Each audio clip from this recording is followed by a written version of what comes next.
Oke, halo teman-teman, kembali lagi bersama saya Nelson di channel YouTube saya. Di kesempatan kali ini saya mau mengucapkan selamat Hari Raya Idul Fitri.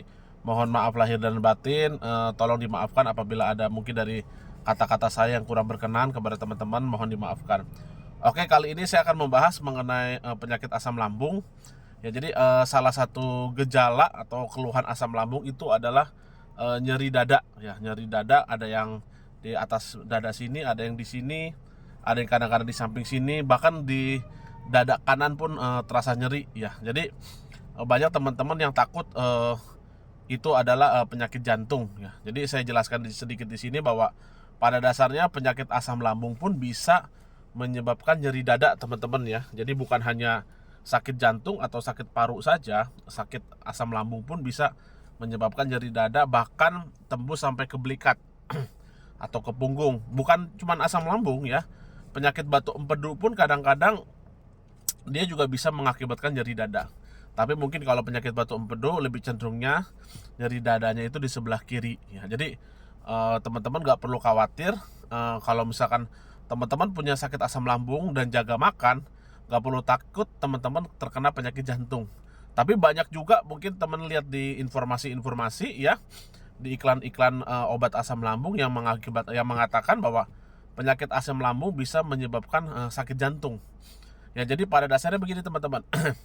Penyebab penyakit jantung itu ada beberapa faktor ya. Yang paling umum itu adalah tekanan darah tinggi ya, tekanan darah rendah, eh, gula darah tinggi, gula darah rendah, kolesterol tinggi ya, terus asam urat tinggi, trigliserid tinggi, terlalu capek, kegemukan. Nah, itu adalah jenis-jenis penyakit yang bisa menyebabkan teman-teman sakit jantung. Ditambah lagi penyakit jantung turunan itu udah jelas ya, maksudnya dari dalam kandungan sudah ada gangguan jantung. Nah, jadi kalau teman-teman ya nyeri dada, di check up semua normal ya, berat badan normal, eh, tidak terlalu capek ya, teman-teman nggak perlu takut teman-teman sakit jantung. Tapi ada lagi penyebab sakit jantung ya, yang mungkin teman-teman sering abaikan. Ini kebetulan ya, kira-kira bulan Februari tahun ini saya ada menengok orang sakit saudara di Boyolali ya. Beliau ini tinggal sendiri, istrinya sudah meninggal sejak 2018, anaknya tinggal di Papua. Intinya dia sejak istrinya meninggal tinggal sendiri dan anak-anaknya tidak pernah menengok ya, jadi betul-betul sebatang kara. Dan pada saat itu dia mengeluh kepada saya sakit nyeri dada ya. Saya kira dia ada sakit asam lambung. Pas setelah itu, karena waktu itu kan saya hanya ngobrol-ngobrol aja ya, karena memang bukan saudara dekat juga. Kebetulan waktu itu juga saya memang hanya pas ke Jogja aja, tidak khusus ya. Akhirnya singkat cerita baru minggu lalu ya saya dengar dari kakaknya di WA kepada saya bahwa sudah meninggal ya. Saya tanya kenapa, serangan jantung ya. Jadi ternyata saya juga baca-baca lagi di informasi-informasi lain, ternyata kesepian ya, kesepian, tidak ada teman ngobrol, tidak ada lingkungan sosial yang mungkin ini bisa diteliti lagi ya. Itu pun ternyata bisa menyebabkan sakit jantung juga ya. Jadi memang kalau saya pernah dengar itu ya di podcastnya Deddy Corbuzier dengan Aderai, memang betul kesepian pun itu bisa menyebabkan kematian dini ya. Jadi faktor-faktor ini yang teman-teman harus jaga ya. Jadi kalau teman-teman sakit asam lambung, tidak gemuk, terus kolesterolnya normal, gula darah normal, trigliserid, asam urat normal ya, terus tidak ada gangguan jantung dari kecil, suka nyeri dada, teman-teman nggak perlu khawatir. Berarti itu bukan sakit jantung. Nah, tapi itu hanya gangguan dari asam lambung saja. Nah, berikutnya begini. Bagaimana teman-teman mungkin sering dengar cerita, oh si itu kena serangan asam lambung akhirnya serangan jantung. Ya, tentunya kalau kita lihat dari beberapa kasus, kebanyakan yang terkena penyakit asam lambung itu pada saat terserang asam lambung yang sampai serangan jantung itu biasanya apa? Kayak contohnya di Petet ya, itu biasanya badannya gemuk ya. Jadi walaupun kolesterolnya normal, tekanan darah normal, tapi kalau berat badannya gemuk, itu pun bisa menyebabkan serangan jantung. Kenapa? Karena lemak itu bisa menutupi area dada sini. Nah, jadi sebaiknya kalau teman-teman ada kelebihan berat badan ya, alangkah baiknya jaga makan, kurangi makanan yang digoreng ya, santan, minyak-minyak ya, itu ditinggalkan dulu ya, karena itu bukan hanya menyebabkan asam lambung teman-teman ya, itu pun bisa menyebabkan penyumbatan pembuluh darah.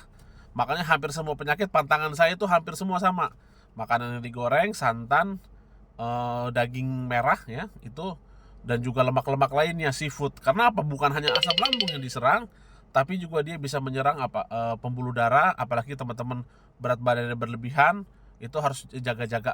Saya bukan nakut-nakutin, tapi ya sebaiknya kalau yang berat badannya berlebihan distabilkan. Kalau memang misalkan ada kolesterol tinggi ya, berarti kan tentunya itu dari makanan ya. Itu bisa teman-teman jaga makannya, dan misalkan yang lagi stres, kendalikan stresnya. Ya mudah-mudahan insya Allah ya teman-teman dijauhi dari penyakit jantung ya. Jadi tapi tentu intinya pada dasarnya penyakit asam lambung sendiri tidak pernah menyebabkan serangan jantung atau kematian. Kecuali itu ada faktor yang tadi saya bilang. Pada saat asam lambung naik mungkin memang sudah ada kolesterol tinggi ya, atau mungkin sudah ada memang tekanan darahnya sudah tinggi, atau mungkin orangnya gemuk. Nah, itu faktor-faktor lain sebenarnya yang menyebabkan seseorang itu terkena serangan jantung, bukan dari kenaikan asam lambung ya. Mungkin teman-teman yang sudah lama sakit asam lambung, yang sudah beberapa kali terkena serangan asam lambung pasti paham ya. Asam lambung menimbulkan memang napas berat, tapi tidak akan kalau yang kita sudah menanggulanginya tidak akan membuat kita sampai ke UGD ya. Karena saya juga pernah mengalami beberapa kali, tidak pernah sampai kita butuh oksigen sebenarnya, kecuali apa ya, itu tadi mungkin tekanan darah rendah juga itu bisa. Pada saat tekanan darah kita terlalu rendah, otomatis denyutan jantung pun berkurang, lemah, jadi jantungnya lemah. Itu pun bisa menyebabkan serangan jantung, henti jantung juga ya. Jadi teman-teman harus betul-betul menjaga pola makan, istirahat cukup ya. Kalau kita lihat kasusnya Ashraf ya, saya lihat baca-baca di Detik itu, komentar para dokter ahli itu dikatakan ya, itu kecapean pun bisa menyebabkan serangan jantung ya. Jadi intinya apapun yang berlebihan ya, walaupun itu baik, olahraga kan baik, apabila dilakukan di waktu yang tidak tepat ya, dan terlalu diforsir atau terlalu capek, itu pun tidak pernah mengakibatkan kebaikan, melainkan keburukan. Jadi teman-teman nggak perlu khawatir ya. Ke dokter kita untuk check up itu tidak masalah ya teman-teman ya. Misalkan untuk mengecek kadar gula darah, mengecek kolesterol, saya bilang mungkin wajib ya, setahun minimal 1 kali untuk tahu aja. Tapi nomor 1 yaitu intinya jaga makan. Jadi kalau teman-teman misalkan tidak makan minyak, tidak makan gorengan, tidak makan daging merah, terus tidak makan santan, nggak mungkin kena kolesterol tinggi, nggak mungkin kena penyakit jantung ya. Jadi teman-teman tenang aja, asal dijaga. Terus juga penanggulangannya, pengganti lemak tuh apa? Banyak yang komentar kalau nggak makan minyak itu lemas. Nah jadi ini saya terangkan di sini, yang namanya lemak, minyak ya, santan, daging, itu kan kandungannya lemak biasanya ya. Lemak itu, tapi kelemahannya lemak daging merah, seafood, santan, minyak goreng ya, itu lemaknya lemak jenuh ya. Jadi lemak jenuh itu adalah LDL disebut, atau low density lipoprotein, lemak jahat. Nah, jadi teman-teman bisa menggantikan lemak jenuhnya dengan lemak baik ya. Jadi kalau teman-teman misalkan sakit asam lambung, udah hindari itu supaya tidak lemas, penggantinya harus ada ya. Penggantinya itu dari apa? Dari alpukat, dari minyak zaitun atau VCO. Nah, itu jadi teman-teman bisa 2 sendok makan sehari. Untuk asam lambung, untuk batuk empedu itu sama ya, penyakit apapun sama. Dianjurkan minimal 1 sendok makan minyak zaitun extra virgin oil atau VCO. Selain itu penggantian lemak tubuh itu untuk pencahar teman-teman, untuk melumasi usus supaya pada saat kita makan BAB kita lebih lancar dan ada pelumas ya, ada pelapis dari usus atau lambung ya. Jadi itu pengganti lemak yang baik ya. Alpukat bisa, kacang tanah teman-teman bisa konsumsi tapi disangrai, kacang mede, kacang almond tapi jangan yang digoreng, itu pun bisa menggantikan protein dan lemak dari daging ya. Kacang kedelai ya, teman-teman bisa minum susu kedelai, susu kacang, sari kedelai, sari kacang hijau, itu pun bisa supaya untuk penambah tenaga teman-teman. Jadi jangan bergantung bahwa kalau saya nggak makan goreng, nggak makan minyak, nggak makan daging lemas. Enggak, tidak akan lemas asal kita cari penggantinya. Kalau misalkan nggak makan daging merah, Ya misalkan kalau yang masih belum vegetarian ya bisa makan ayam tanpa kulit, dada ayam tanpa kulit yang tidak berlemak, atau tempe tahu bisa dipepes, ya bisa dibacem dan lain sebagainya. Ya kalau kebetulan alhamdulillah istri saya sendiri pintar masakan sehat dan setiap hari bervariasi. Ya jadi walaupun makanan saya sehat tapi nafsu makan saya tetap bertumbuh dan juga dan tidak bosan ya. Jadi teman-teman harus kreatif ya. Kalau misalkan itu seorang istri ya berarti harus bisa cari-cari di Google bagaimana caranya mengelola makanan sehat. Kalau laki-laki ya bisa minta tolong istrinya ya untuk bagaimana caranya mengelola makanan sehat ya. Jadi bagi teman-teman ya nggak perlu khawatir, yang mau order arang aktif bisa WA kepada saya 0812 2026 9210. Jangan ragu-ragu untuk WA konsultasi ya, mengenai pola makan tuh seperti apa, jenis makanan yang boleh dimakan untuk apa, WA saja japri. Tapi kalau ada keterlambatan menjawab, mohon dimaklum. Satu, karena memang banyak juga yang WA. Kedua, kadang-kadang saya lagi nyetir atau lagi di kamar mandi ya, atau lagi makan. Biasanya saya tidak jawab dulu karena kalau apalagi lagi makan ya, itu mengganggu pencernaan ya kalau kita sambil membalas-balas WA, karena itu kan tegang juga ya. Jadi bagi teman-teman, ini sekarang kita sudah melewati bulan Ramadan. Biasanya ya mudah-mudahan teman-teman tetap jaga pola makan.